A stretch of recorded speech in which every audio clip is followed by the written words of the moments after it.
साल 1947 में हमें आज़ादी तो मिल गई, लेकिन इसके बाद से ही देश के सामने कई मल्टीडायमेंशनल इश्यूज यानी कि बहुआयामी मुद्दे आने लगे, जैसे शिक्षा और रोजगार से लेकर लिंग यानी जेंडर आधारित इश्यूज। इसके अलावा देश को आगे ले जाने के लिए इंडस्ट्री डेवलपमेंट जैसे कई इकोनॉमिकल इश्यूज सामने आए, जिस पर काम करना बाकी था।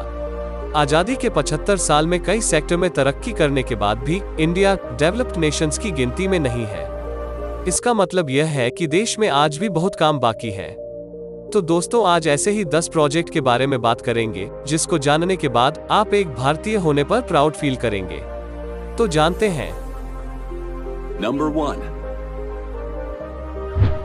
दुर्गम घाटी के बीच विशालकाय पिलर, उस पर बन रहा है दुनिया का सबसे ऊंचा रेलवे ब्रिज, नोनी ब्रिज। इस पुल का निर्माण भारतीय रेलवे द्वारा मणिपुर के नोनी वैली में किया जा रहा है। इस ब्रिज की ऊंचाई है 141 मीटर। नोनी ब्रिज 111 किलोमीटर लंबी जिरीबाम इम्फाल रेलवे परियोजना का एक हिस्सा है। इस रेलवे लाइन से पूर्वोत्तर तक काफी अच्छी कनेक्टिविटी हो सकेगी।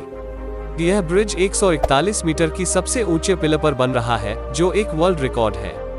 नोनी ब्रिज कंप्लीट होने के बाद यूरोप में मोंटेनेग्रो में स्थित माला रिजेका वायाडक्ट का रिकॉर्ड तोड़ देगा, जो 139 मीटर की ऊंचाई पर है। इस ब्रिज को पूरा करने में करीब 374 करोड़ रुपए का खर्च आएगा और यह अनुमान किया जाता है कि इस पुल का काम दिसंबर 2023 तक पूरा हो जाएगा। नंबर 2, देश को जल्द ही मिलने वाले हैं अपना पहला केबल रेल ब्रिज, जिसका निर्माण जम्मू कश्मीर की अंजी नदी पर हो रहा है। इसके निर्माण का काम इस साल दिसंबर तक पूरा होने की उम्मीद है। ये पुल इंजीनियरिंग का अद्भुत नमूना है, जिसे बनाने का काम अभी चल रहा है। यह पुल कटरा को रियासी से जोड़ने का काम करेगा। अंजी नदी के ऊपर रियासी जिले में स्थित अंजी खाद ब्रिज चुनौतीपूर्ण उधमपुर श्रीनगर बारामूला रेल लिंक का एक हिस्सा है, जहां रेल अधिक ऊंचाई पर हिमालय से होकर गुजरती है। ये पुल दिखने में भी बेहद ही खूबसूरत है। इस पुल की लंबाई है 473.25 मीटर, जो नदी तल से 331 मीटर की ऊंचाई पर बना है। पुल को बनाते वक्त ध्यान में रखा गया है कि यह भारी तूफानों से निपट सके, इसलिए इसे 96 केबलों का सपोर्ट दिया गया है। यह एक ऐसा जटिल क्षेत्र है जहां ब्रिज का निर्माण करना असंभव माना जाता है। इसके लिए अनोखी और एडवांस तकनीक और उपकरणों की मदद ली गई है, जिसमें पंप कंक्रीटिंग सिस्टम का इस्तेमाल शामिल है। नंबर 3, अब हिमाचल प्रदेश को लद्दाख से जोड़ने के लिए 16,580 फुट की ऊंचाई पर शिंकुला दर्रे पर दुनिया की सबसे ऊंची टनल बनाएगा। इस टनल का नाम है शिंकुला टनल।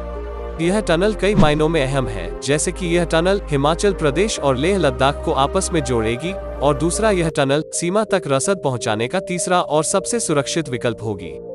मौजूदा समय में लेह लद्दाख के लिए पहला विकल्प है जोजिला पास, जो पाकिस्तान सीमा क्षेत्र से सटा है, और दूसरा विकल्प बारालाचा पास है, जो चीन सीमा से सटा है।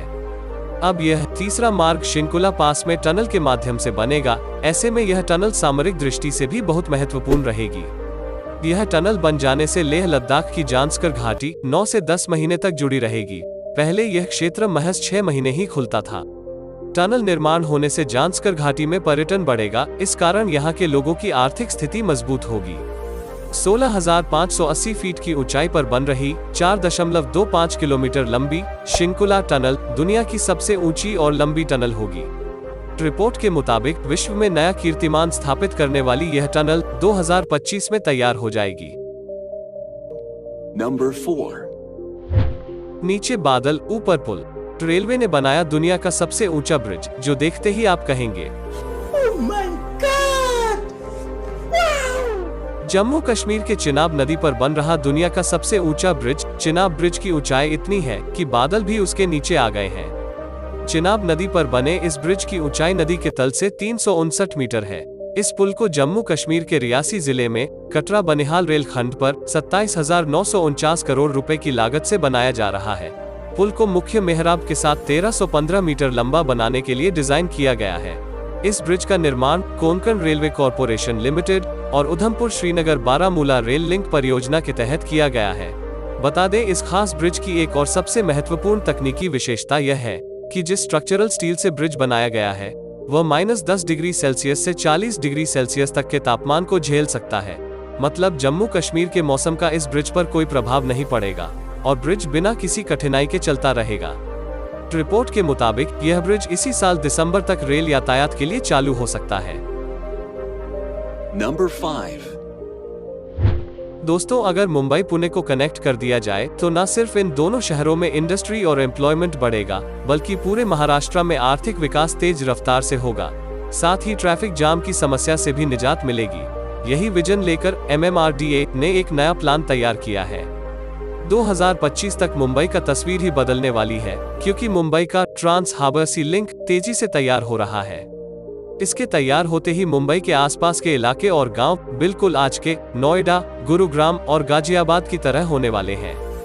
यूं समझिए कि जिस तरह दिल्ली NCR रीजन तक फैल गई और इससे आसपास के गांवों में तेजी से शहरीकरण और विकास हुआ, वैसा ही मुंबई के आसपास के गांवों का भी विस्तार और विकास होने वाला है।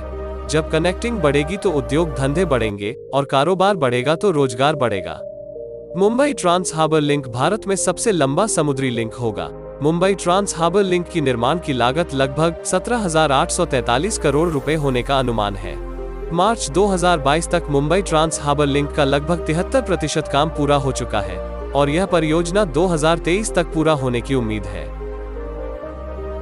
Number 6.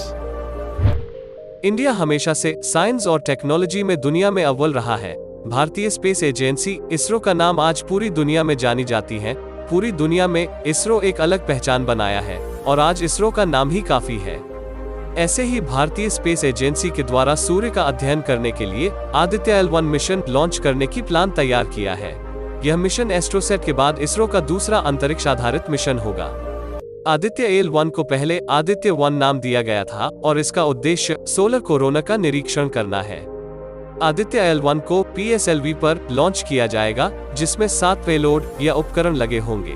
आदित्य L1 मिशन से जुड़ी सबसे बड़ी चुनौती सूर्य की पृथ्वी से दूरी है, जो करीब 15 करोड़ किलोमीटर है, और यह मिशन बेहद महत्वपूर्ण भी है, क्योंकि सूर्य के प्रकाश में अध्ययन करना महत्वपूर्ण है, क्योंकि सौर मंडल के सभी ग्रह और उपग्रह सूर्य द्वारा नियंत्रित होता है और यह पृथ्वी द्वारा निर्देशित तूफानों के बारे में जानने और उन पर नजर रखने में भी मदद करेगा।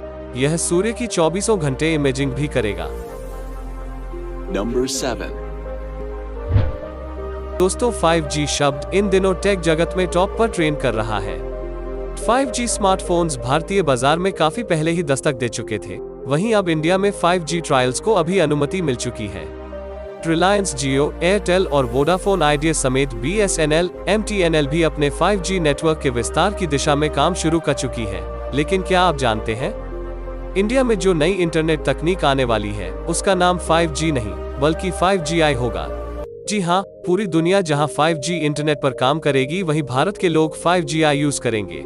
यकीनन आपके मन में भी सवाल उठ रहे होंगे कि आखिर 5G और 5GI में क्या फर्क है। भारत पूरी दुनिया से हटकर इस 5GI को क्यों लॉन्च कर रहा है और इंडियन यूजर्स को 5GI से क्या फायदा होगा। दोस्तों, इस सभी सवालों के जवाब आपको आगे देने की कोशिश करते हैं। दरअसल बात यह है कि 5GI भारत द्वारा निर्मित यानी मेड इन इंडिया 5G है, जिसका निर्माण IIT हैदराबाद और IIT मद्रास ने मिलकर किया है। भारतीयों को जानकर गर्व होगा कि इंडियन 5G स्टैंडर्ड को ITU अर्थात इंटरनेशनल टेलीकम्युनिकेशन यूनियन की ओर से मान्यता दी गई है, और यह बात इसलिए भी अहम है क्योंकि ITU ने पूरी दुनिया में अभी तक सिर्फ 3 स्टैंडर्ड को ही अप्रूव किया है, जिनमें से एक भारतीय 5GI भी है।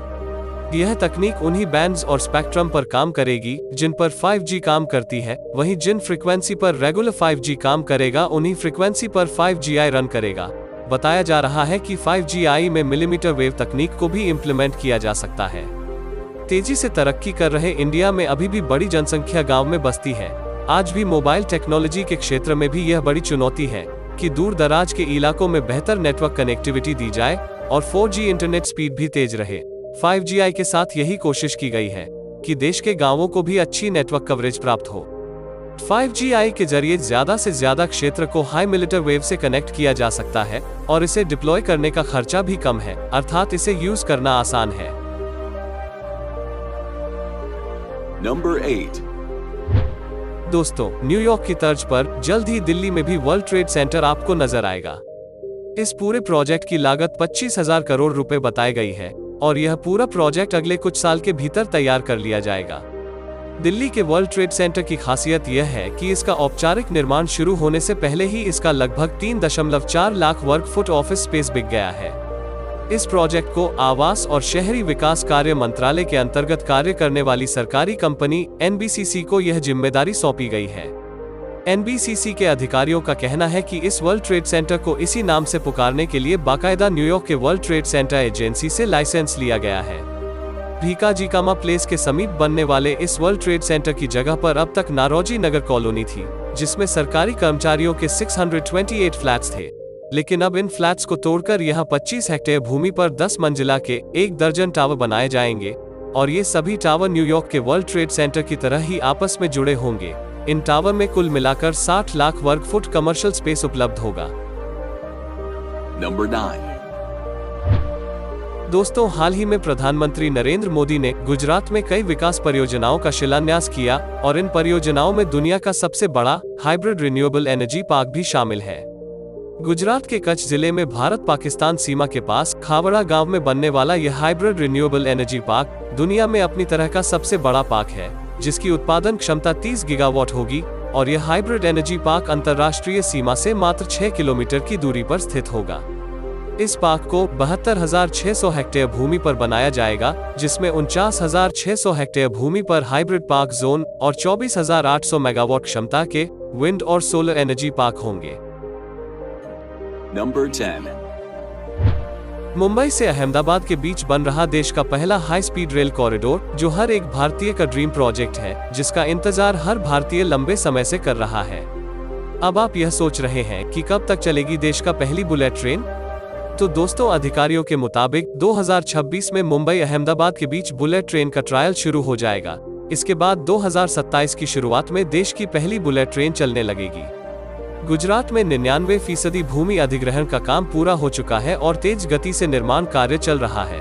पहले इसको पूरा करने का टारगेट 2023 रखा गया था और शुरुआत में तो रेलवे ने यह भी दावा किया था कि 1 साल पहले 2022 में इसको पूरा कर लिया जाएगा, लेकिन गुजरात और महाराष्ट्र में जमीन अधिग्रहण में देरी ने इस प्रोजेक्ट को लटका दिया।